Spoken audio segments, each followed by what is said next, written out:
Harmon family, welcome back to another documentary style video.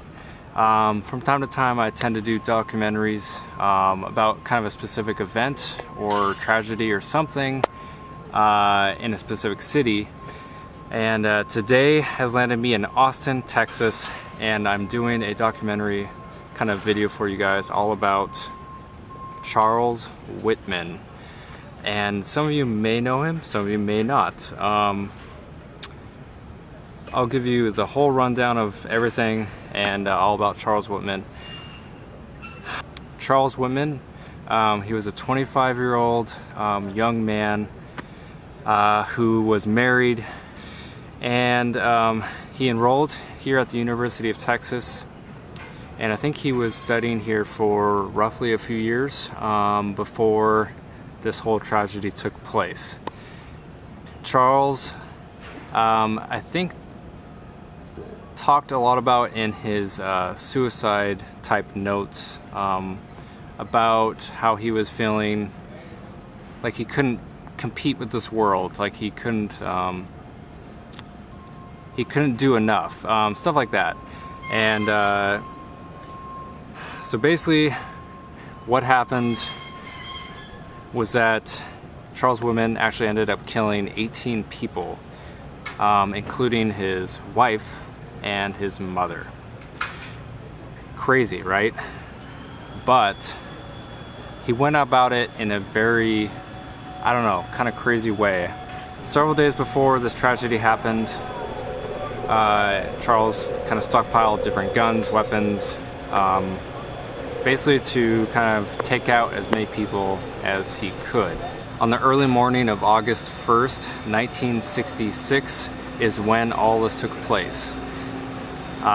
So obviously that was roughly 45, 50 years ago.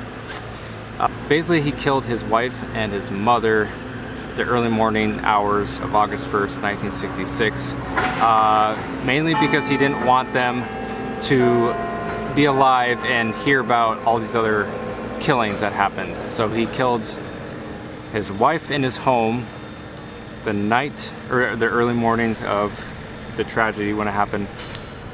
Then he drove over to his mom's house, which was not that far away, maybe a 5 to 7 minute drive away, and he killed his mother before he turned around and drove right back to the University of Texas, which is right behind me.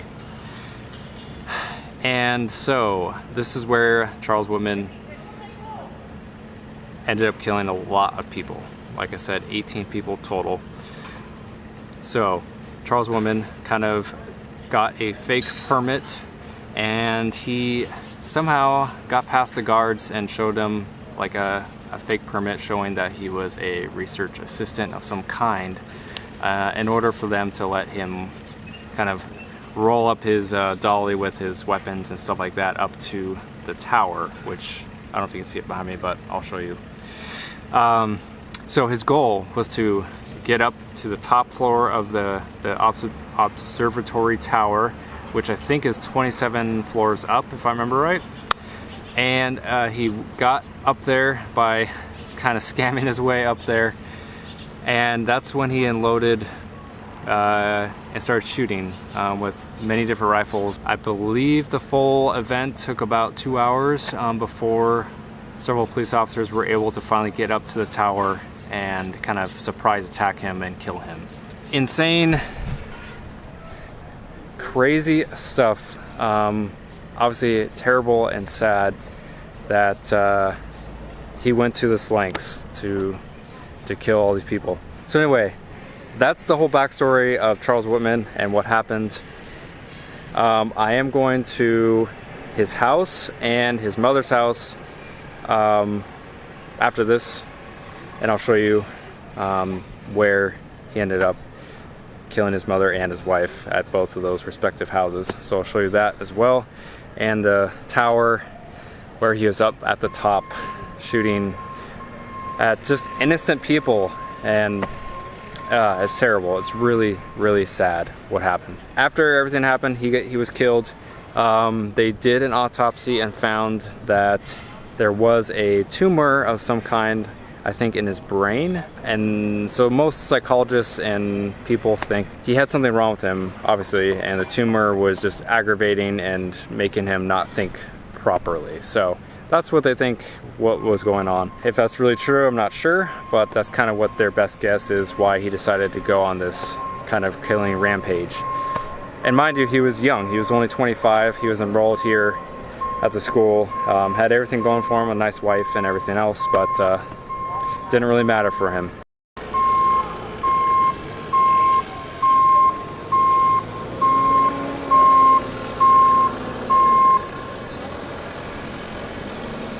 So as you can tell, Charles was all the way at the very, very top and shooting people down.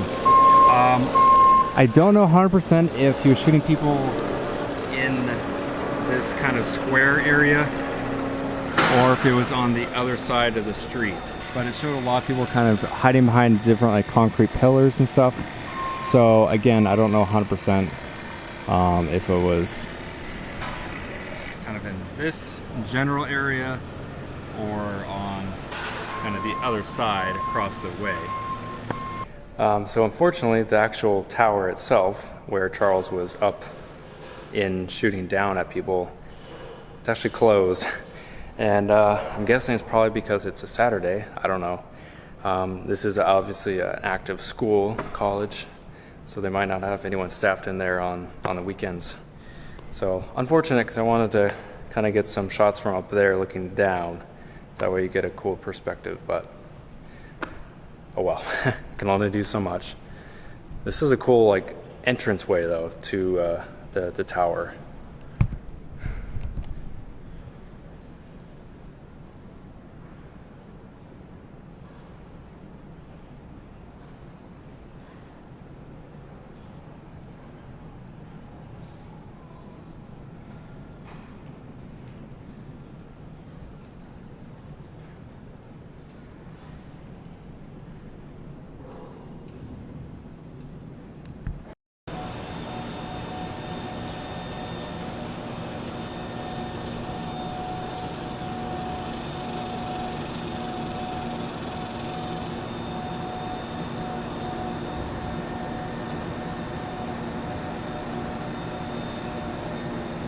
Back in 1966, obviously I have no idea if the way the streets are laid out are obviously the same or not.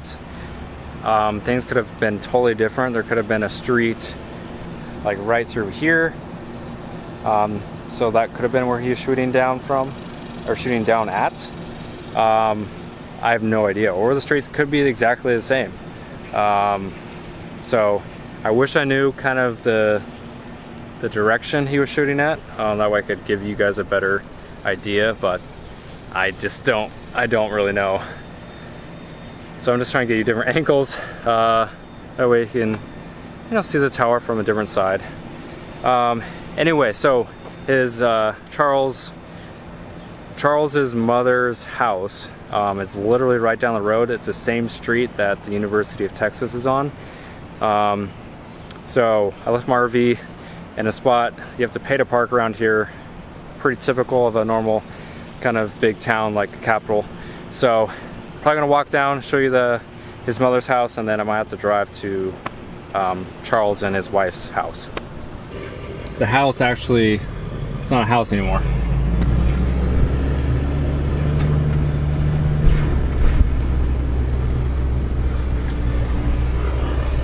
I couldn't really stop and show you because there's no parking over here.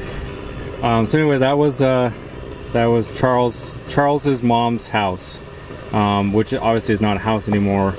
It's just like a big high-rise, but that's where his mom lived. Anyway guys, I apologize that I couldn't stop and show you Charles's mom's house more than like 2 seconds, because where I was parked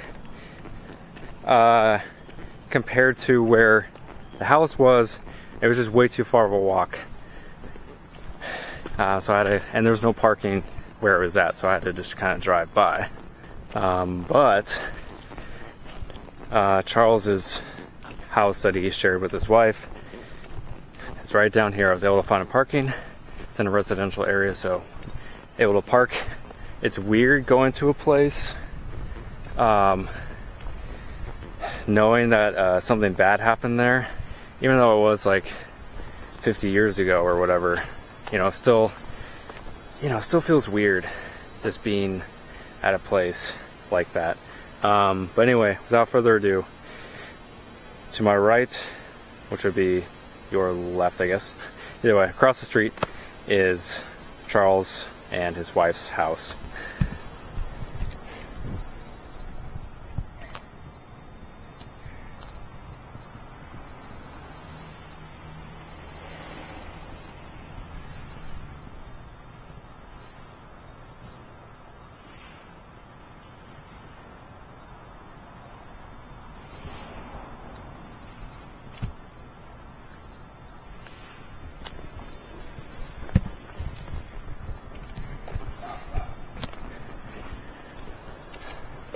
It's hard to see me in the shadows, but anyway, that was their house.